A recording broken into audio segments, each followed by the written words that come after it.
دنیا بھر میں ہر سال 20 مئی کو شہد کی مکھیوں کا عالمی دن منایا جاتا ہے۔ اس دن کو منانے کا مقصد ماحول دوست ان مکھیوں کے کردار کی اہمیت کو اجاگر کرنا ہے۔ دیکھنے میں یہ چھوٹی سی مکھی ہمیں ڈھیروں فائدے پہنچانے میں اہم کردار ادا کر رہی ہے۔ کہنے کو تو صرف یہ ایک شہد کی مکھی ہے جس سے ہم خالص شہد حاصل کرتے ہیں، لیکن کیا آپ کو معلوم ہے یہ وہ مکھیاں ہیں جو ہمیں سبزیاں اور پھل دینے میں بھی مددگار ہیں، کیونکہ یہ ایک پھول سے دوسرے پھول پر جاتی ہیں اور یوں پولینیشن کے عمل سے ہمیں سبزیاں اور پھل حاصل ہوتے ہیں۔ لیکن بدقسمتی سے تیزی سے بدلتے اس دور میں یہ مکھیاں خطرے سے دوچار ہیں، جس کی بڑی وجہ فصلوں پر کیڑے مار سپرے کا استعمال اور ماحولیاتی آلودگی شامل ہے۔ ماہرین خطرے سے دوچار مکھیوں کو بچانے کے لیے اپنے آس پاس پھولوں والے پودے لگانے کا مشورہ دیتے ہیں تاکہ ان مکھیوں کی نسل کو بچایا جا سکے۔ سابق وزیراعظم عمران خان کی امریکی کانگریس کی خاتون رکن میکسیکن مور واٹر کے ساتھ گفتگو کی مبینہ آڈیو سامنے آ گئی۔ امریکی کانگریس کی خاتون رکن سے گفتگو میں عمران خان کا کہنا تھا کہ 99% پاکستان میرے ساتھ ہے۔ انہوں نے گفتگو میں تحریک عدم اعتماد کا سارا ملبہ سابق آرمی چیف پر ڈال دیا اور کہا کہ پاکستان تاریخ کے نازک ترین دور سے گزر رہا ہے۔ مجھے گولیاں ماری گئیں اور تاریخ کا بدترین ریاستی جبر ہم پر ہو رہا ہے۔ ان کا کہنا تھا کہ چاہتا ہوں آپ کی جانب سے ہمارے حق میں آواز بلند ہو۔ آپ اگر امریکہ سے ہمارے لیے آواز اٹھائیں تو اس کے اثرات ہوں گے۔ لیک آڈیو میں سابق وزیر اعظم کا کہنا تھا کہ ہماری حکومت معاشی اعتبار سے بہت بہتر کام کر رہی تھی۔ پاکستان کی کسی جمہوری جماعت کے خلاف تاریخ میں اتنا کریک ڈاؤن نہیں ہوا۔ Probably one of the most critical times in our history. We have one of the most bizarre situations going on in this country. There was not the one assassination attempt. I received 3 bullets in my leg, which were meant for the top body. You see, my government was removed by the ex-army chief because the military establishment is very powerful here. So he conspired with the people who are in power right now. And, you know, a lot of the army is powerful, the secret agencies, so they're toppled by government. It was the best economic performance of a government in the last 17 years. So now the situation is, why is my life in danger? Because what has happened is that the military establishment, along with the current lot who are in power right now. But the second thing what is done, and which is why really, Maxine, it would be very helpful, a statement, and if you could verify what I'm saying by yourself. We have the worst crackdown in our history.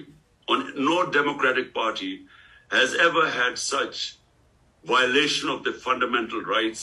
You know, what we want is from you simply find out by yourself, but you know, this will be, you can find out that what is going on is unprecedented. So we would appreciate here, because it makes a lot of, it goes a long way when someone like you, Maxine, when you give a statement, and all we want is the rule of law, the constitution, you know, fundamental rights. We just want a statement highlighting what is happening, and that would really help us.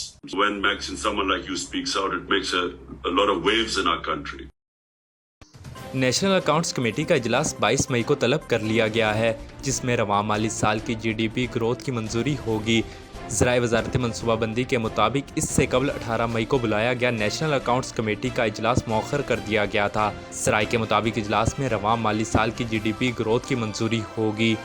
ذرائع کا کہنا ہے کہ رواں مالی سال کے لیے جی ڈی پی گروتھ کا ہدف 5.01% مقرر تھا، تاہم سیلاب کی تباہ کاریوں کے باعث جی ڈی پی گروتھ متاثر ہونے کا خدشہ ہے۔ سیلاب سے زراعت، لائف سٹاک اور کاروبار بہت متاثر ہوئے ہیں۔ بڑی صنعتوں کی گروتھ منفی میں ہے۔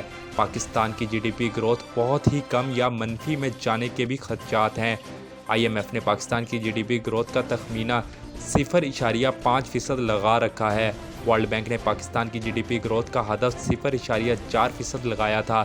ایشیائی ترقیاتی بینک نے پاکستان کی جی ڈی پی گروتھ کا تخمینہ 0.6% تک لگایا ہے۔ لندن میں سابق وزیر اعظم نواز شریف کے نام پر نامعلوم افراد نے چوتھی گاڑی بھی رجسٹر کرا لی۔ سٹی آف لندن پولیس سازش کرنے والوں تک پہنچنے کے لیے تحقیقات میں مصروف ہے، تاہم اب چوتھی گاڑی بھی نواز شریف کے نام پر رجسٹر کرا لی گئی ہے۔ نواز شریف لندن آفس کے مطابق گاڑیاں نواز شریف کے نام پر رجسٹر کرانے کا مقصد جرائم کر کے تعلق نواز شریف سے جوڑنا ہو سکتا ہے۔ لندن آفس کا کہنا ہے کہ نواز شریف کے نام پر رجسٹرڈ گاڑیوں کو دہشت گردی، دھوکہ دہی اور مجرمانہ کارروائیوں کے لیے استعمال کیا جا سکتا ہے۔ نواز شریف لندن آفس کے خورم بٹ نے پولیس کو چوتھی گاڑی رجسٹرڈ ہونے سے بھی آگاہ کر دیا۔ گزشتہ دنوں گاڑیاں رجسٹر ہونے کا معاملہ اس وقت سامنے آیا تھا جب نواز شریف کے نام رجسٹرڈ گاڑی کی تفصیل DVLA نے ایون فیلڈ بھیجی تھی۔ مارچ 2023 میں نواز شریف آفس نے DVLA کو فراڈ سے آگاہ کیا اور پھر اپریل 2023 میں ایک اور گاڑی نواز شریف کے نام پر رجسٹر کی گئی۔ نواز شریف کے نام پر تیسری گاڑی کا اس وقت پتہ چلا جب ٹریفک قواعد کی خلاف ورزی کا جرمانہ وصول ہوا۔ اس حوالے سے خورم بٹ کا کہنا ہے کہ چند شرپسند عناصر نواز شریف کا نام اپنے مجرمانہ مقاصد کے لیے استعمال کرنے کی کوشش کر رہے ہیں۔ دوسروں کے نام پر گاڑی رجسٹر کرانے والے جلد پکڑے جائیں گے۔ بلوچستان کے ضلع سوب میں امیر جماعت اسلامی سراج الحق کے قافلے پر خودکش دھماکہ کرنے والے حملہ آور کی شناخت ہو گئی۔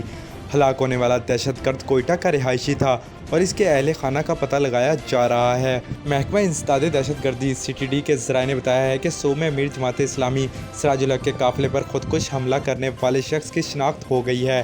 حملہ آور کا تعلق کوئٹہ سے ہے جو 1.5 سال سے گھر سے غائب تھا۔ حملہ آور کے خاندان کے دیگر افراد کی تلاش جاری ہے۔ سوب میں گزشتہ روز امیر جماعت اسلامی سراج الحق کے قافلے پر خودکش حملہ ہوا تھا جس میں 6 کارکن زخمی جبکہ حملہ آور ہلاک ہو گیا تھا۔ واقعے کا مقدمہ CTD تھانہ سوب میں انسداد دہشت گردی اور اقدام قتل ایکٹ کے تحت درج کیا گیا ہے۔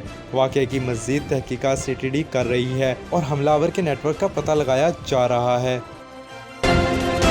Army chief general Asim Munir نے کہا ہے کہ سانحہ 9 مئی کے منصوبہ سازوں، اکسانے والوں اور عمل کرنے والوں کے خلاف آرمی ایکٹ کے تحت قانونی کارروائی شروع کر دی۔ ISPR کے مطابق army chief general Syed Asim Munir نے لاہور کا دورہ کیا اور انہیں 9 مئی یوم سیاہ کے واقعات پر بریفنگ دی گئی۔ ISPR نے بتایا کہ آرمی چیف نے یادگار شہداء پر پھول رکھے اور مادر وطن کے لیے جانوں کا نذرانہ پیش کرنے والے شہداء کو خراج عقیدت پیش کیا۔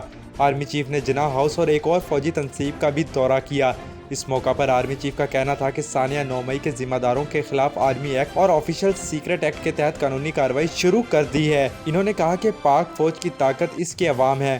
فوج اور عوام کے درمیان دراڑ ڈالنے کی کوشش ریاست کے خلاف عمل ہے۔ ایسا عمل کسی بھی صورت برداشت نہیں کیا جائے گا۔ جنرل عاصم منیر کا کہنا تھا کہ دشمن قوتیں اور ان کے حامی فیک نیوز اور پروپیگنڈا کے ذریعے انتشار کی کوشش کر رہے ہیں۔ قوم کے تعاون سے دشمن کے ایسے تمام عزائم کو ناکام بنا دیا جائے گا۔ ISPR کے مطابق آرمی چیف نے سروسز ہسپتال لاہور کا بھی دورہ کیا اور 9 مئی کو زخمی ہونے والے DIG علی ناصر رضوی کی عیادت کی۔ برفانی طوفان تھم گئے، اب مجھے ٹھنڈ نہیں لگتی، مگر بہار، چمکیلی دھوپ اور مداح 6 ماہ بعد پھر اکیلا چھوڑ جائیں گے۔ سوچتی ہوں کسی ایسی جگہ شفٹ ہو جاؤں جہاں سارا سال رونق رہتی ہو۔ نیو یارک میں لاہوری چلی ہی ایسی جگہ ہے جہاں لذیذ کھانوں کے مداح سارا سال جوک تر جوک آتے رہتے ہیں۔ 1026 Coney Island Avenue, Brooklyn, New York, 7188591400۔ Lahori chilli پر آئیں، ہر موسم کے کھانے کھائیں۔